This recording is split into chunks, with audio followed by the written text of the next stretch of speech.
When the Prophet ﷺ was dying, because this is again a complete parallel of the life of the Messenger sallallahu alaihi wasallam. Aisha was asked, radiallahu anha, what is the last ayah our Prophet ﷺ was saying? Isn't that powerful? What's the last ayah? She said, as for the last surah, it was Surah Al-Mursalat. As for the ayah, she said that when the Prophet ﷺ's fever became severe, he kept on saying to Allah subhanahu wa ta'ala, مَعَ الَّذِينَ أَنْعَمَ اللَّهُ عَلَيْهِمْ مِنَ النَّبِيِّينَ وَالصِّدِّيقِينَ وَالشُّهَدَاءِ وَالصَّالِحِينَ وَحَسُنَ أُولَٰئِكَ رَفِيقًا. Surah An-Nisa, verse 69, the Prophet ﷺ is saying, join me with those who have earned your favor, with the prophets, with the martyrs, with those who are truthful. And what a blessed company that is. The Prophet ﷺ, when he's leaving this world, he wanted to be with those who he loved again. Yusuf wanted to be reunited with Yaqub. He wants to see his father again. He wants to see his grandfather Ishaq. He wants to be with Ibrahim. He wants to be with those that have passed before him. Can you imagine how much the Prophet ﷺ wanted Khadija again? How much he wanted to be with his family members again? How much he wanted to be with Hamza again? 4 days before the Prophet ﷺ passed away, he told Abu Muwayhiba, radiallahu anhu, he said, Oh Abu Muwayhiba, inni qad umirtu an astaghfir li ahli al-Baqir. Allah commanded me to go seek forgiveness for the people in Baqir. And he took Abu Muwayhiba there. And he says to Abu Muwayhiba in the middle of the night, 4 days before his death, he says, I want you to know Allah has given me a choice to stay amongst my ummah and be given the keys of this world. And then when it's all over, enter Jannah and meet Allah.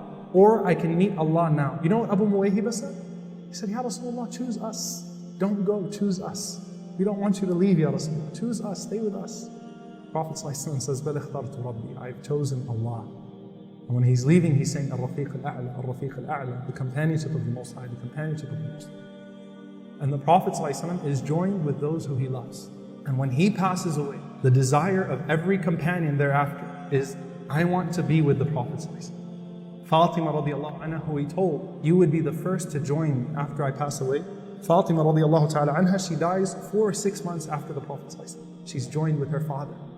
Bilal radiallahu ta'ala anhu, when he was passing away, his wife came in the room as he was dying and she said, Wa huzna.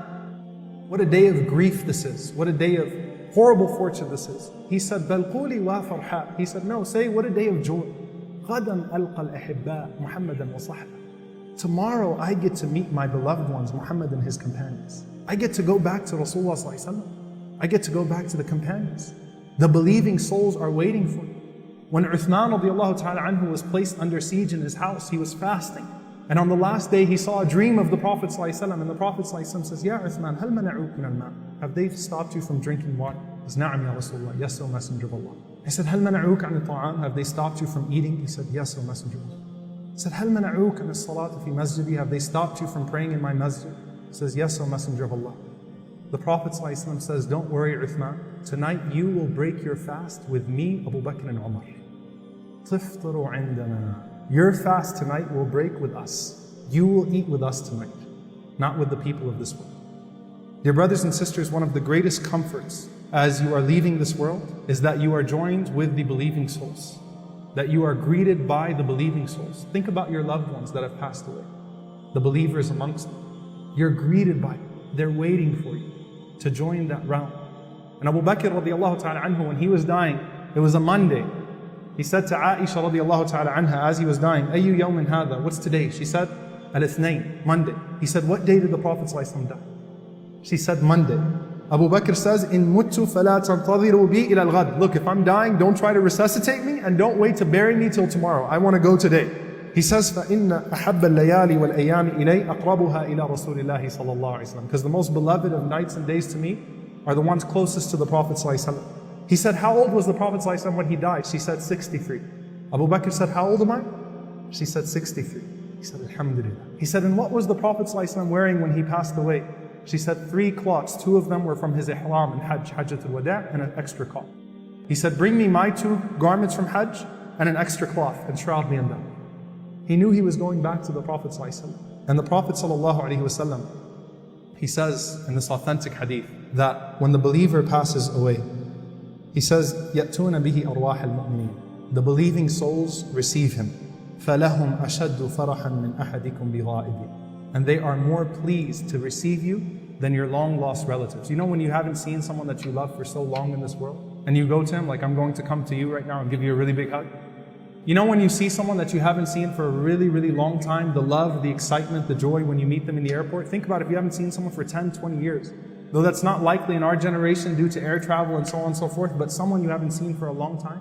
The Prophet ﷺ said, the believing souls will gather to receive you as you enter into that realm with more love and more desire than those long lost relatives. And the Prophet ﷺ says, فَيَسْأَلُونَهُ مَاذَا فَعَلَ فُلَانَ وَمَاذَا فَعَلَ فُلَانَ. They start asking, so what's going on with that person? What's going on with that person? And then some of them say, دَعُوهُ فَإِنَّهُ كَانَ فِي غَمِّ الدُّنْيَا. Look, he just got here from the dunya. Give him some time. Let's let him relax a little bit. Let's let her relax a little bit. And dear brothers and sisters, that is one of the greatest things to look forward to. That tonight, or whenever Allah subhanahu wa ta'ala has decreed death for us, be it tonight or tomorrow, or the day after tomorrow, or 20, 30 years from now, that the Prophet ﷺ might receive us. That some of the believing souls would be waiting for us. Those that we love and that we've lost, they'll say, Ahlan wa sahlan, welcome to this realm, welcome to your new life. And that's one of the greatest comforts Allah subhanahu wa ta'ala gives to us, and that's one of the things to ask Allah for. I ask Allah subhanahu wa ta'ala that we live a life that is pleasing to Him, that we're able to overcome any obstacles and any tests that come our way, that Allah subhanahu wa ta'ala allows us to face our grief with patience, that Allah subhanahu wa ta'ala allows us to overcome our pleasures with the greater pleasure of pleasing Him, that Allah subhanahu wa ta'ala allows us to be grateful in times of ease, that Allah subhanahu wa ta'ala allows us to live a consistent life of ihsan, of excellence, and that when we pass away, that the first person amongst the believing souls to receive us is Rasulullah sallallahu alayhi wa sallam.